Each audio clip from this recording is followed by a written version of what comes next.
Hey there, and thanks for tuning in again. This is the commented video number 5 of my 8 days hike across Tenerife. If you haven't seen the previous videos, check them out over here. And if you did, let us move on and go about day number 5.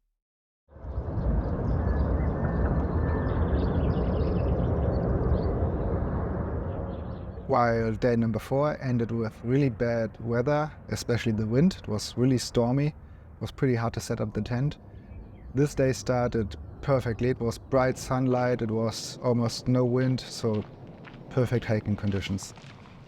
And again, the landscape changed. So I started on day 1 and day 2 with pretty dry, almost desert-like landscapes.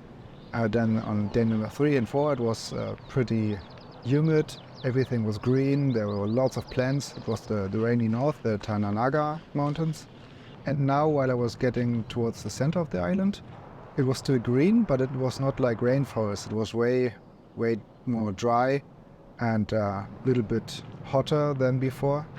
And this is what I really liked about the island. All these changes from day to day, so it never gets boring. It's always exciting because the landscapes, they change a lot.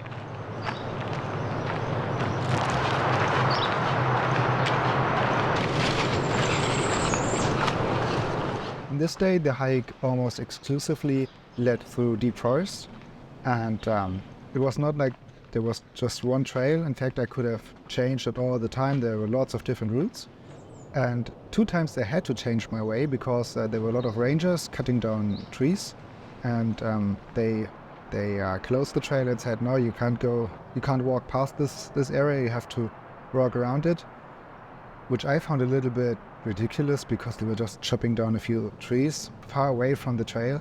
So I decided to fake it. I walked back a little bit and then I left the trail and walked around them because I didn't want to hike an extra hour just for this little area I had to pass.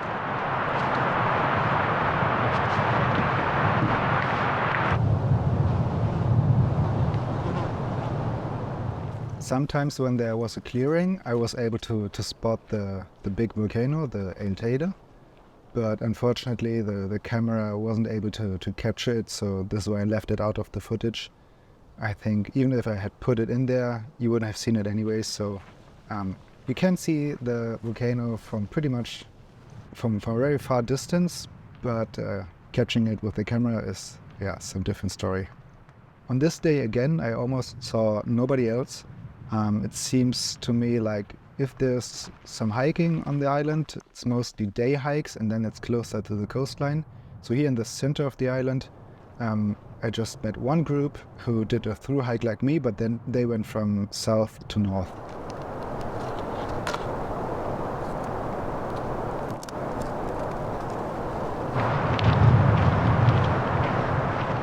In this area, you can clearly see that a lot of forest fires took place.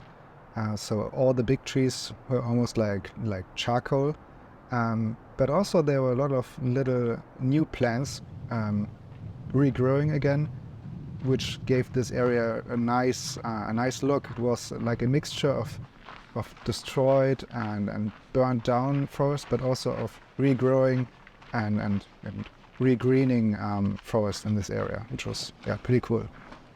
Later that day, water became an issue. I always try to have enough with me, but on this day I think I was a little bit too optimistic and I was already feeling pretty bad and constantly looked on my map if there was any kind of spring. There were a few, but they were all dried out.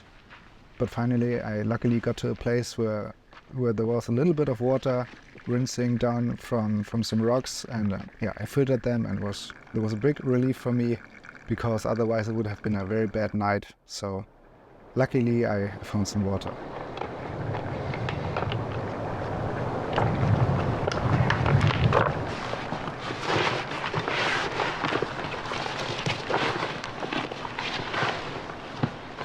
About 1 hour prior to the onset of darkness, I found this little clearing where I could clearly see that someone had put up his tent before. So it was almost perfectly prepared. I just had to set up the tent and cooked dinner, and finally had a very good sleep, and that was the best preparation for the day number 6.